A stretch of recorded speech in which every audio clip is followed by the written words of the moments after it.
আসসালামু আলাইকুম সকল দর্শক শ্রোতাকে আমন্ত্রণ জানিয়ে শুরু করছি চ্যানেল আই সংবাদ স্টুডিওতে আপনাদের সাথে আছি মোহাম্মদ রাইহান। বিস্তারিত সংবাদের শুরুতেই জানিয়ে দিচ্ছি ফ্রেশ আটা ময়দা সুজি সংবাদ শিরোনামগুলো। পবিত্র হজ আজ, ফজরের নামাজ পড়ে ভোরে আরাফাতের পবিত্র ময়দানের দিকে রওনা হয়েছেন হাজিরা।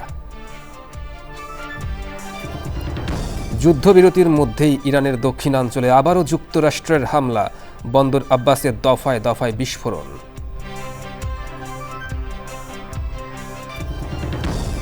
পল্লবীর কালশি বস্তিতে আগুনে নিঃস্ব বাসিন্দারা, ঈদের আগে মাথা গোজার ঠাঁই হারিয়ে দিশেহারা অনেক পরিবার।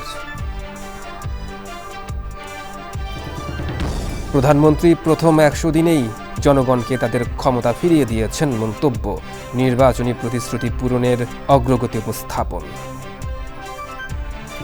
এবং মধ্য জুনে বাজারে আসছে রংপুরের বিখ্যাত হাড়িভাঙা আম, এবছর 150 কোটি টাকা বাণিজ্যের সম্ভাবনা।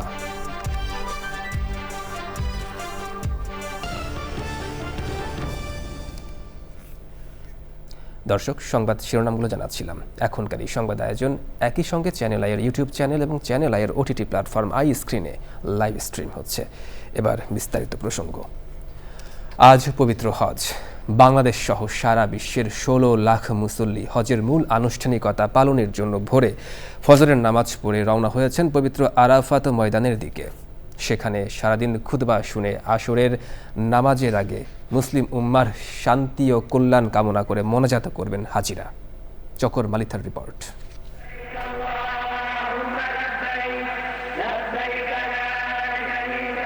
মিনা থেকে আরাফাত পর্যন্ত 18 কিলোমিটার পথ এখন লাব্বাইক আল্লাহুম্মা লাব্বাইক ধ্বনিতে মুখরিত। তাবুর নগরী মিনায় প্রথম দিন অবস্থান করে হজের আনুষ্ঠানিকতা শুরুর পর হাজিদের গন্তব্য এখন আরাফাতের দিকে। সকালে ফজরের নামাজের পর থেকেই মুসল্লিরা হজের প্রধান আনুষ্ঠানিকতা পালনের জন্য জমায়েত হচ্ছেন পবিত্র আরাফাত ময়দানে।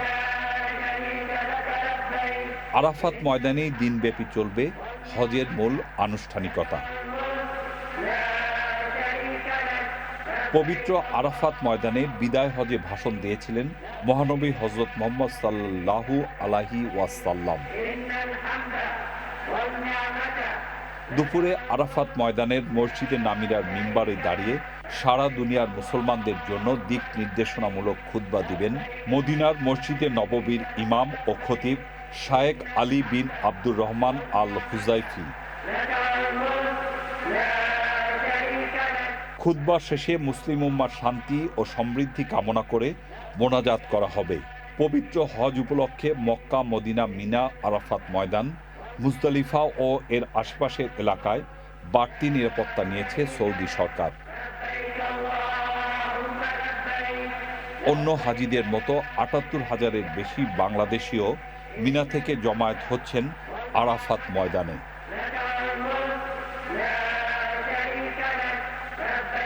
চকর মালিথা, চ্যানেল আই। প্রিয়জনের সঙ্গে ঈদ উদযাপনে রাজধানী ছাড়ছেন মানুষ। দর্শক, নগরবাসীর ঈদ যাত্রার খবর জানাতে কমলাপুর রেল স্টেশন থেকে আমাদের সঙ্গে যোগ দিচ্ছেন পরাগ আজিম। আমরা সরাসরি যাচ্ছি তার কাছে। পরাগ, রেল স্টেশনের যাত্রীদের চাপ কেমন দেখছেন? ট্রেন কি সময় মতো ছেড়ে যাচ্ছে? জানাবেন আমাদেরকে। ধন্যবাদ রায়হান। আপনার শেষ প্রশ্ন দিয়ে শুরু করি। সেটা হচ্ছে যে বেশিরভাগ ট্রেনই সময় মতো ছেড়ে যাচ্ছে, তবে উত্তরবঙ্গ রুটের নীলসাগর এক্সপ্রেস আজকে প্রায় 1 ঘন্টা 15 মিনিট দেরিতে ছেড়ে গিয়েছে। এটি গতকালও প্রায় 40 মিনিট দেরিতে ছেড়ে গিয়েছিল। এছাড়া বাকি ট্রেনগুলো মোটামুটি সময় মতোই ছাড়ছে। যেরকম আমার পেছনে যে ট্রেনটি দেখতে পাচ্ছেন, রংপুর এক্সপ্রেস, এটি 9টা 10-এ ছেড়ে যাওয়ার কথা রয়েছে। এবং যাত্রীরা কিন্তু ইতিমধ্যেই আমি দেখেছি যে বেশিরভাগ যাত্রী কিন্তু ইতিমধ্যে ট্রেনে উঠে পড়েছেন। বাকি যাত্রীরা বিমানবন্দর স্টেশন থেকে উঠবেন। তো এরকমভাবে একটু আগে যে স্পেশাল একটি ট্রেন আছে, সেই স্পেশাল ট্রেনের দিকেও অনেক মানুষ কিন্তু তারা গিয়েছে এবং স্পেশাল ট্রেনটিও কিছুক্ষণের মধ্যে ছেড়ে যাবে। আপনি জানেন যে ঈদ উপলক্ষে যে 5 দিনের যে বাংলাদেশ রেলওয়ের কর্মসূচি, তার মধ্যে প্রতিদিন একটি করে স্পেশাল ট্রেনও থাকে। আজ মোট 67টি ট্রেন ঢাকার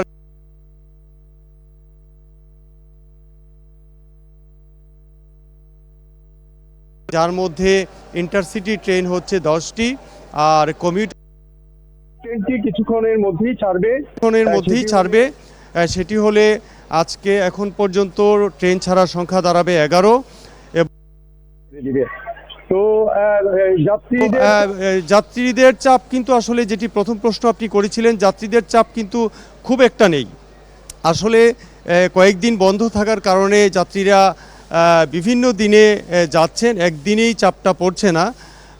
গতকালও আমি খুব বেশি ভিড় দেখিনি এবং আজকেও কিন্তু আসলে ওরকম ভিড়, স্বাভাবিক যে ভিড় সেটুকু আছে, কিন্তু অনেক ভিড় নেই। আপনি দেখতেই পাচ্ছেন যে ট্রেনটি কিছুক্ষণের মধ্যেই ছেড়ে দিবে, সেই ট্রেনে কিন্তু মানুষজন যে অনেক গাদাগাদি করে উঠেছে এমনটিও নয়। এবং একটি ট্রেনে আমি দেখেছি বুড়িমারি এক্সপ্রেস, যেটিতে ছাদে উঠে মানুষজন গিয়েছে, কিন্তু যে এই ট্রেনটি রংপুর এক্সপ্রেস, সেই ট্রেনটিতে কিন্তু এখনও ছাদে কেউ ওঠেনি। অর্থাৎ চাপ আসলে খুব বেশি নেই, এটুকু বলতে পারি। রায়হান, ধন্যবাদ আপনাকে ঈদযাত্রার সার্বিক তথ্য দেওয়ার জন্য। যুদ্ধবিরতির মধ্যে ইরানে নতুন করে আবারও হামলা শুরু করেছে যুক্তরাষ্ট্র। মার্কিন সামরিক কর্মকর্তারা জানিয়েছেন, ক্ষেপণাস্ত্র হামলার স্থান ও মাইন বসানোর নৌযান লক্ষ্য করে ওই হামলা চালানো হয়।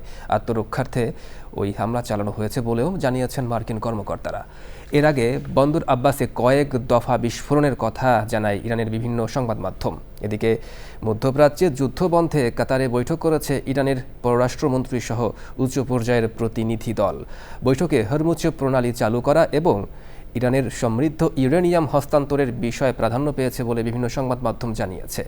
এছাড়া যুক্তরাষ্ট্র ও তার মিত্র দেশে জব্দ করা সম্পদ অবমুক্তের বিষয়ে ইরান বিশেষ গুরুত্ব দিচ্ছে।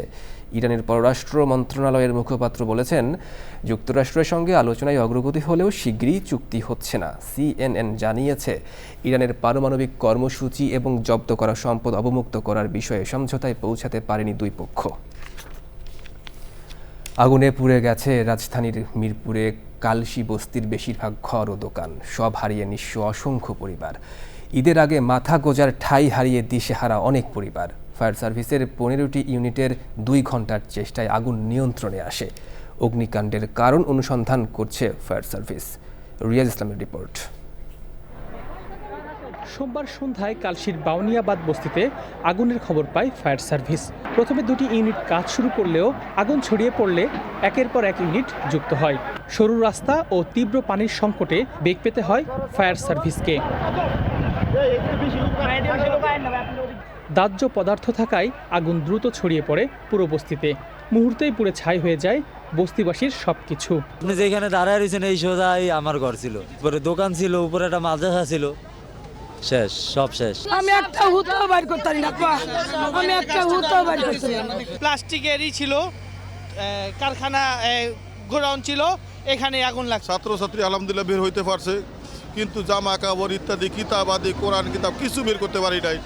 এবার টেবিল কোরআনের সব কিছু জ্বলে পুড়ে ছাই হয়ে গেছে। দুধ শিশুগুলো, আমার একটা শাশুড়ি বৃদ্ধ মহিলা, বাচ্চাটারা দেয় আমার ছোট মায়ের ভাড়া দিচ্ছে, এদিকে আর শাশুড়িরা কুলোরে খালি করতে পারছে, আর কিচ্ছু না। রাত 9:35 আগুন নিয়ন্ত্রণে আনে ফায়ার সার্ভিস। পরে তাৎক্ষণিক সংবাদ সম্মেলন করে ফায়ার সার্ভিস।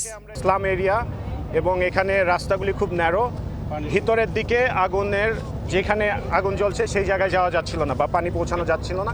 আরেকটা সমস্যা হচ্ছে, আশেপাশে আপনারা জানেন যে পানির কোনো উৎস নেই, যার কারণে আমাদের 15টা গাড়ি আনতে হয়েছে, বিশেষ পানিবাহিত গাড়ি, এবং সেই গাড়ি দিয়ে ক্রমান্বয়ে আগুনটা নিভাতে হয়েছে। তদন্ত কমিটি গঠনের কথা জানায় fire service. Riaz Islam, Channel I, Dhaka. প্রধানমন্ত্রীর উপদেষ্টা মাহদি আমিন বলেছেন, সরকারের প্রথম 100 দিনেই জনগণের ক্ষমতা জনগণের কাছে ফিরিয়ে দিয়েছেন প্রধানমন্ত্রী তারেক রহমান। রাজধানীর তেজগাঁওয়ে প্রধানমন্ত্রীর কার্যালয়ে সংবাদ সম্মেলনে তিনি বলেন, নির্বাচনী প্রতিশ্রুতি পূরণে দ্রুত ও কার্যকর পদক্ষেপ নিয়েছেন প্রধানমন্ত্রী। বিভিন্ন খাতে সরকারের উদ্যোগে মানুষের মনে আশার সঞ্চার হয়েছে বলেও মন্তব্য করেন তিনি। রাহুল রায়ের রিপোর্টে বিস্তারিত। গত 12 ফেব্রুয়ারি জাতীয় সংসদ নির্বাচনে নিরঙ্কুশ জয়লাভের পর 17 ফেব্রুয়ারি দায়িত্ব নেন প্রধানমন্ত্রী তারেক রহমান ও তার মন্ত্রিপরিষদ। এরপর থেকে দিনরাত কাজ করছেন প্রধানমন্ত্রী আর তার সরকার। নির্বাচনী প্রতিশ্রুতি পূরণে ফ্যামিলি কার্ড, কৃষক কার্ড, উপাসনালয় ব্যক্তিত্বদের ভাতা প্রদান সহ চালু করেছেন নানা কর্মসূচি। দেশের বিভিন্ন স্থানে খাল পুনঃখনন কর্মসূচিও শুরু করেছেন প্রধানমন্ত্রী। এছাড়াও রাষ্ট্র গঠনে অন্যান্য অনেক কর্মসূচি নিয়েছে সরকার। সরকারের 100 দিন পূর্তি উপলক্ষে প্রধানমন্ত্রীর প্রেস উইংয়ের সদস্যদের নিয়ে সংবাদ সম্মেলন করেছেন প্রধানমন্ত্রীর উপদেষ্টা মাহাদি আমিন। জনগণের ভোটে নির্বাচিত সরকার যে মন্ত্রিসভা গঠন করেছে সেখানে 17 ফেব্রুয়ারি থেকে 24 মে পর্যন্ত মোট 10টি ক্যাবিনেট সভা সম্পন্ন হয়েছে। এসব সভায় সর্বসম্মতিক্রমে 60টি গুরুত্বপূর্ণ সিদ্ধান্ত গৃহীত হয়েছে। এর মধ্যে 37টি সিদ্ধান্ত অর্থাৎ প্রায় 62% ইতিমধ্যে বাস্তবায়িত হয়েছে এবং অবশিষ্ট 23টি সিদ্ধান্ত বাস্তবায়ন প্রক্রিয়ায় চলমান রয়েছে। সরকার গঠনের পর এত স্বল্প সময়ে মন্ত্রিসভায় গৃহীত এত গুরুত্বপূর্ণ সিদ্ধান্তসমূহের উল্লেখযোগ্য অংশ যেভাবে কার্যকর হয়েছে সেটি সরকারের দ্রুততা, কার্যকারিতা এবং আন্তরিকতার এক উজ্জ্বল দৃষ্টান্ত স্থাপন করেছে। মত প্রকাশের স্বাধীনতা কি ব্যক্তি আক্রমণ করা, মানুষের চরিত্র হরণ করা, এগুলো স্বাধীনতা নয়, এগুলো অপরাধ। সরকারের সব উদ্যোগ আর কর্মসূচির আদ্যপান্ত তুলে ধরেন সরকার প্রধানের উপদেষ্টা। একটি মহল সরকারের কার্যক্রম বাধাগ্রস্ত করতে চায় অভিযোগ করে তিনি বলেন, রাষ্ট্র উন্নয়নে সরকার দৃঢ় প্রতিজ্ঞ। প্রথম 100 দিনেই জনগণের ভোটে নির্বাচিত সরকার লুণ্ঠিত রাষ্ট্রীয় মালিকানা জনগণের কাছে আবারও ফিরিয়ে দিয়েছে, মজবুত করে চলেছে গণতন্ত্রের প্রাতিষ্ঠানিক কাঠামো। সামাজিক নিরাপত্তা, কৃষি, শিক্ষা, স্বাস্থ্য, কর্মসংস্থান, অর্থনীতি, প্রযুক্তি এবং অবকাঠামো সহ বিভিন্ন খাতে সরকারের গৃহীত বিভিন্ন উদ্যোগ ইতিমধ্যে দেশের মানুষের মনে আশার সঞ্চার করেছে। গত 100 দিনে সরকারের উদার ও সহিষ্ণু অবস্থানও তুলে ধরেন মাহাদি আমিন। প্রশ্নোত্তরে তিনি জানান, সব রাষ্ট্রের সঙ্গে বন্ধুত্ব, এই নীতিতেই এগোবে সরকার। আইনের শাসন প্রতিষ্ঠা সরকারের অন্যতম লক্ষ্য বলেও জানান প্রধানমন্ত্রীর উপদেষ্টা। আপনারা জানেন। রাহুল রায়, চ্যানেল আই, ঢাকা। এবারে কনকা ফ্রিজ কোরবানির হাটের খবর।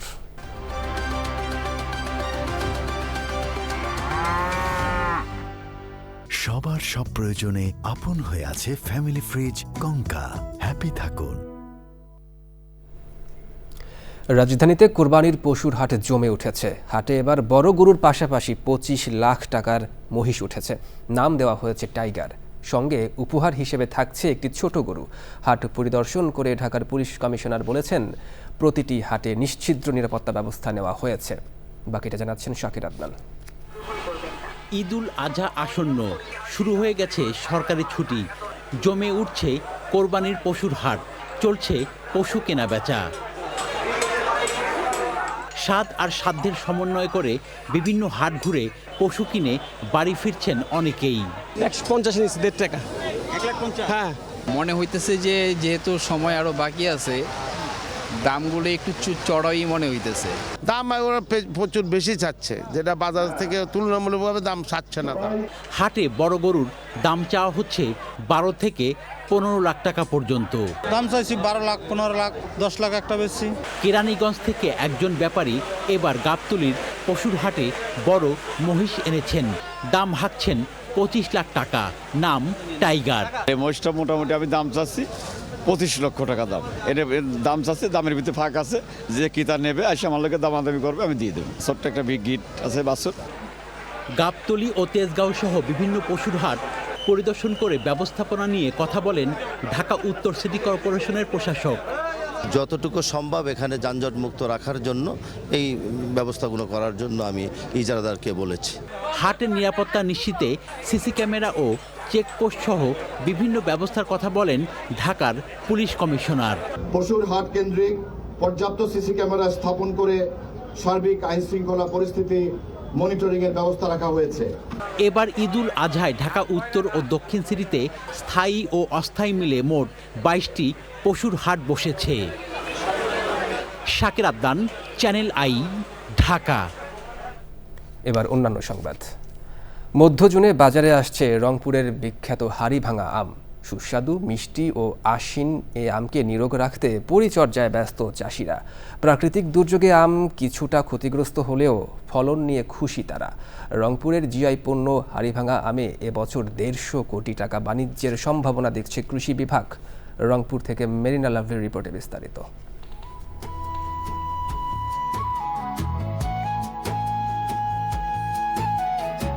বাগানের ছোট বড় গাছে ঝুলে আছে হাড়িভাঙা আম।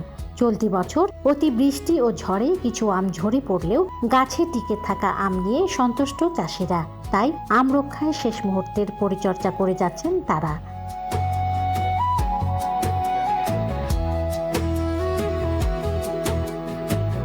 আম চাষিরা বলছেন এবছর ঘন বৃষ্টির কারণে বেশিরভাগ আমের রং কালচে হয়ে গেছে।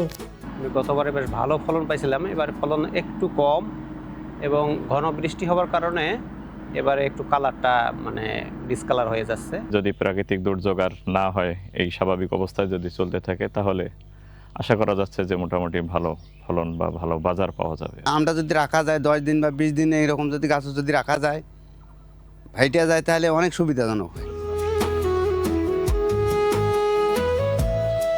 কৃষি বিভাগের উদ্যোগে এবার নিরাপদ আম উৎপাদনের উপর জোর দেওয়া হয়েছে। চলতি বছর 15 জুন থেকে বাজারে মিলবে পরিপক্ক হাড়িভাঙা আম।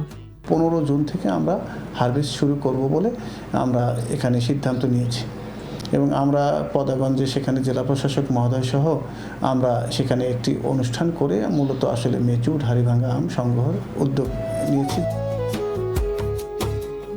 রংপুর জেলায় এবছর ৩,৩50 হেক্টর জমিতে প্রায় ৬,৫০০ আম বাগান রয়েছে। এর মধ্যে হাড়িভাঙা আমের বাগান রয়েছে ১,৯১৫ হেক্টর জমিতে। রংপুর থেকে মেরিনা লাভলি, চ্যানেল আই। দর্শক দেখছেন চ্যানেল আই সংবাদ। এবার বিরতি, আর বিরতির পর জানিয়ে ফিরছি। ভারতের গোয়ায় সাফ নারী চ্যাম্পিয়নশিপ শুরু। মালদ্বীপের সাথে ম্যাচ দিয়ে বাংলাদেশের আসরের সূচনা 28 মে।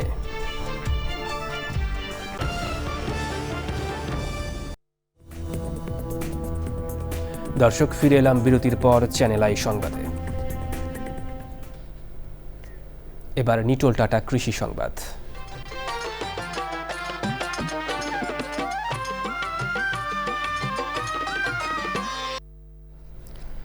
কোরবানির ঈদ ঘনিয়ে আসতেই বাগেরহাটের হাট বাজারে বেড়েছে ঐতিহ্যবাহী মশলা চুই ঝালের চাহিদা। গরুর মাংসের স্বাদ ও ঘ্রাণ বাড়াতে দক্ষিণাঞ্চলের মানুষের কাছে চুই ঝাল যেন এক অপরিহার্য উপাদান। বাড়তি চাহিদার কারণে বাজারে বেড়েছে বেচাকেনা, ঊর্ধ্বমুখী হয়েছে দামও।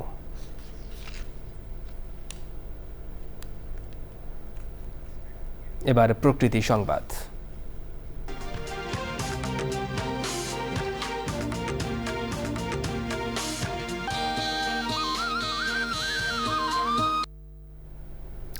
চাঁপাইনবাবগঞ্জের বালিয়াডাঙ্গায় পরিবেশ ও প্রকৃতিতে মারাত্মক দূষণ ছড়াচ্ছে অনুমোদনহীন ব্যাটারি কারখানা।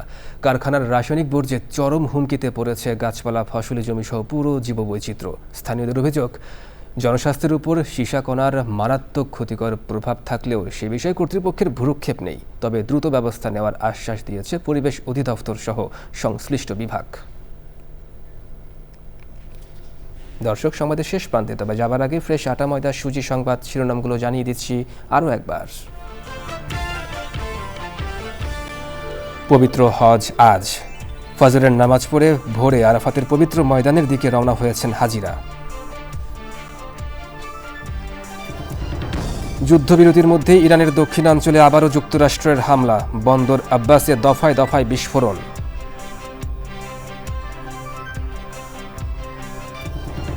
পল্লবীর কালশি বস্তিতে আগুনে নিঃস্ব বাসিন্দারা। ঈদের আগে মাথা গোজার ঠাঁই হারিয়ে দিশেহারা অনেক পরিবার। প্রধানমন্ত্রী প্রথম 100 দিনেই জনগণকে তাদের সক্ষমতা ফিরিয়ে দিয়েছেন মন্তব্য। নির্বাচনী প্রতিশ্রুতি পূরণের অগ্রগতি উপস্থাপন। এবং মধ্যজনে বাজারে আসছে রংপুরের বিখ্যাত হাড়িভাঙা আম। এবছর 150 কোটি টাকা বাণিজ্যের সম্ভাবনা।